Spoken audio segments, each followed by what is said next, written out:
नमस्ते, मैं चंद्रभूषण। आज मैं आपके सामने एक आईपीएस ऑफिसर की कहानी सुनाने जा रहा हूं, जिनके बारे में हम लोगों में से कईयों ने सुना है और हम सब जानते हैं कि उनका एकमात्र ये गुनाह था कि उन्होंने सत्ता के बारे में वो राज बताने का जुर्रत किया जो बहुत लोग हिम्मत नहीं कर पाते। मैं बात करना चाह रहा हूँ आईपीएस संजीव भट्ट का। साल 1988 में उन्होंने यूपीएससी क्रैक किया था और फिर वो गुजरात कैडर में मीन्स एज आईपीएस मीन्स उनकी नौकरी लग गई थी। उन्होंने आईआईटी बॉम्बे से जो है एमटेक की डिग्री प्राप्त की थी। वो एक बेहद ही पढ़ने लिखने में होनहार छात्र थे। उसके बाद उनका पोस्टिंग हुआ, वो एएसपी बने और फिर उनका जीवन इस तरीके से बढ़ता रहा। वो गुजरात पुलिस में कई पदों पे रहे। जो सबसे बड़ा उनके जीवन में जो बात आया और सबसे पहला जो घटना है वो ये है कि वो साबरमती जेल में थे।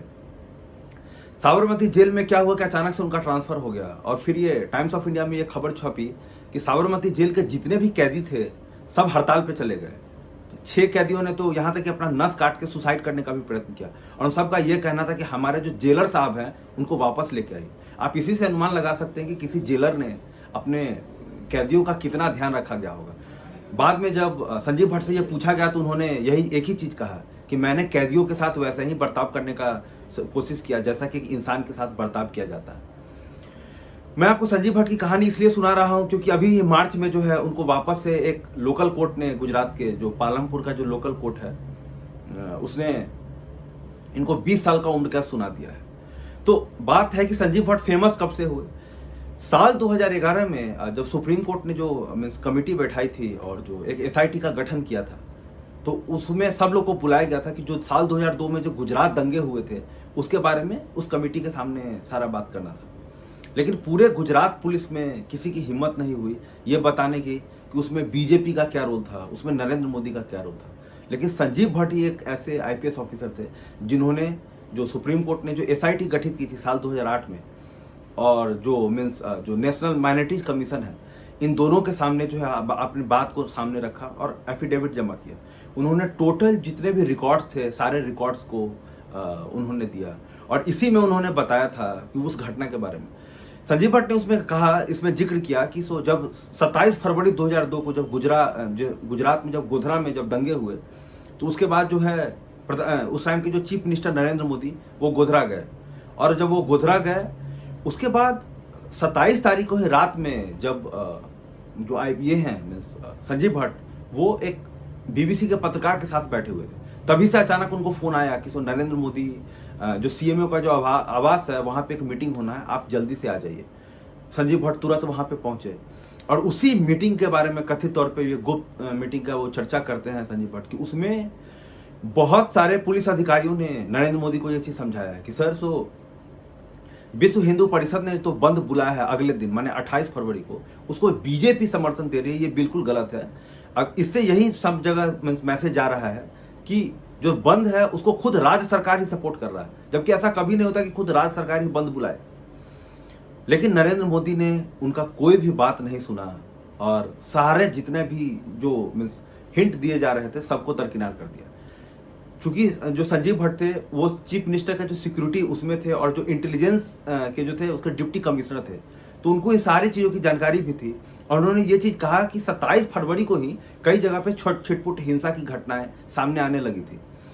और उसी मीटिंग में कथित तौर पे ये संजीव भट्ट कहते हैं कि नरेंद्र मोदी ने ये भी कहा था कि आप हिंदुओं के प्रतिशोध के बीच में नहीं आए और इसी के कारण जो है गुजरात पुलिस को जो काम करना था अगले दिन वो काम उन्होंने किया नहीं और गुजरात दंगे में 3000 से अधिक लोगों की नृशंस हत्या हो गई, जिसमें 1000 से अधिक हिंदू मारे गए और 2000 से ऊपर मुसलमान मारे गए। ये वो लोग थे जिनका कि गोधरा कांड से कोई लेना देना नहीं था। इसी में कांग्रेस के एक प्रमुख जो वहाँ के जो सांसद हैं एहसान जाफरी, जो गुलबर्ग सोसाइटी में थे जहाँ पे 69 लोग को जिंदा जला दिया गया था, उनकी मौत हो गई थी। तो संजीव भट्ट का बस यही है कि उन्होंने सुप्रीम कोर्ट ने जो एसआईटी गठित की थी उस एसआईटी के सामने ये सारी बातें उन्होंने टोटल डिटेल में रखी। उन्होंने ये भी बताया था कि वो नरेंद्र मोदी को ये इस बात का जानकारी दे रहे थे कि एहसान जाफरी जहाँ रहते हैं गुलबर्ग सोसाइटी में, उसको वहाँ की बहुत उग्र हिंदू भीड़ ने घेर लिया है और उसके लिए कुछ कीजिए। लेकिन नरेंद्र मोदी ने कुछ नहीं किया और बाद में जो है एहसान जाफरी को अपना जान गंवाना पड़ा। संजीव भट्ट इस बात का जिक्र करते हैं कि जब उन्होंने नरेंद्र मोदी से यह बात कहा तो नरेंद्र मोदी ने उनसे कहा कि आप इस बात का पता लगाइए कि एहसान जाफरी ने हिंदू भीड़ पे क्यों गोली चलाया था। कहने का ये मतलब है कि इसी का परिणाम संजीव भट्ट को मिला कि जिस दिन संजीव भट्ट सुप्रीम कोर्ट के सामने पेश हुए और उन्होंने सारी बात वो एसआईटी के सामने रखी, उसी शाम जो है संजीव भट्ट पे एक बहुत ही पुराना केस शुरू मीन्स फिर से खोल दिया गया। वो केस क्या था, साल 1990 में जो बीजेपी के तब के अध्यक्ष थे लाल कृष्ण आडवाणी, उन्होंने जो है राम मंदिर के नाम पे जो है एक यात्रा निकाली और वो यात्रा जहां जहां से भी गुजर रहा था वहां पे कई जगह दंगे हुए। इसी का खबर जो है जामनगर में, तब वो एएसपी के रूप में थे और मात्र वो 20 दिन पहले ही उनका पोस्टिंग हुआ था, वो उनकी पहली पोस्टिंग थी।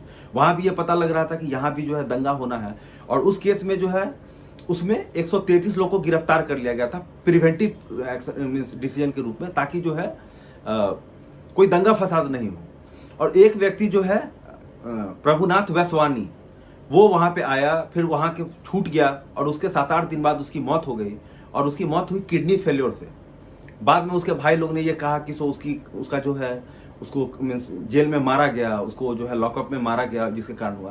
लेकिन जितने भी रिपोर्ट आए सब यही कहते हैं कि कोई मार पिटाई नहीं हुई थी, उसने खुद भी ये बात कहा था और उसकी मौत जो है वो किडनी फेल्योर के कारण हुई। और ये जो केस है साल 1990 का, खुद गुजरात की सरकार ने, गुजरात की होम मिनिस्ट्री ने साल 1995 में आईपीएस संजीव भट्ट को बरी कर दिया था।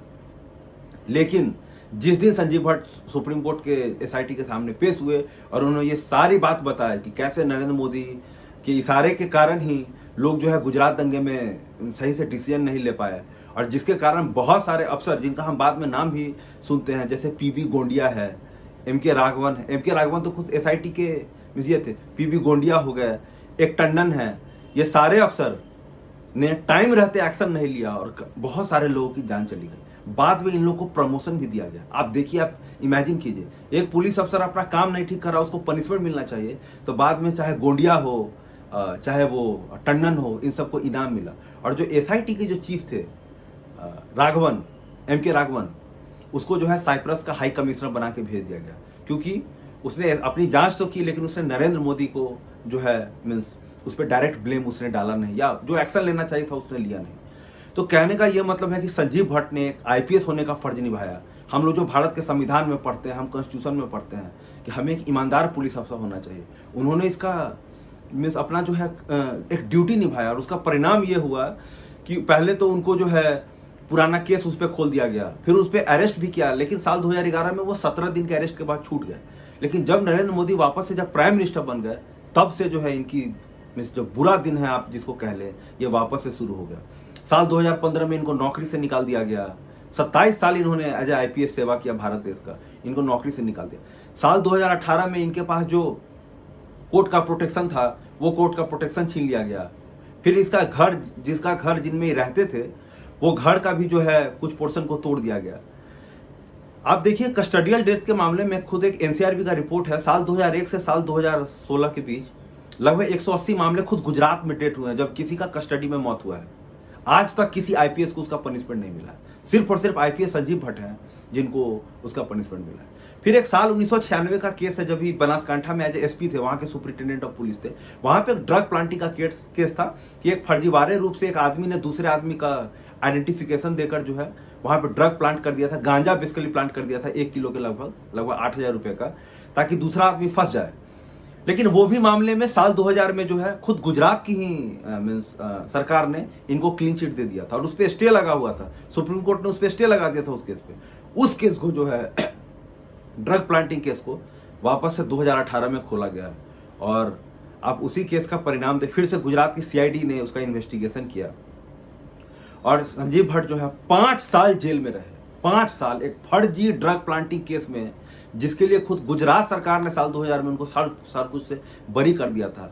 सुप्रीम कोर्ट ने उस पर स्टे लगा दिया था। खुद Narendra Modi 3 term chief minister बन के रहे, जिसको कुछ ओपन नहीं हुआ, लेकिन उनको जो है वापस से ओपन करके उस केस को उनको 5 साल एक सच्चे आईपीएस को जो है जेल में रखा गया। अभी आप देखिए, वापस से मार्च में वो जजमेंट आया है कि वो जो पालनपुर की जो कोर्ट है, उन्होंने इनको 20 साल का सजा सुनाया है। जब संजीव भट्ट सुप्रीम कोर्ट गए ये कहते हुए कि जो वहां का जज है जे.एन. ठक्कर, वो पूरे के पूरे नरेंद्र मोदी के इशारे पे, सरकार के इशारे पे काम कर रहा है, क्योंकि जो गवाह बोलते हैं तो वो कुछ और बोलते थे और वो जो जज है जे.एन. ठक्कर, वो मैंने कहता था कुछ और लिखने के लिए। इसी बात को लेकर वो सुप्रीम कोर्ट में अर्जी लगाने गए कि गवाह टोटल 69 बुलाने हैं, 69, और केवल 19 गवाह को बुला के जो है मामला रफा दफा कर दिया जा रहा है, ताकि सारा का सारा जो है मीन्स इनको मुजरिम साबित किया जा सके। लेकिन ऊपर वहीं पे सुप्रीम कोर्ट के 2 जज ने जो है इन्हीं पे 3 लाख रुपए का फाइन लगा दिया।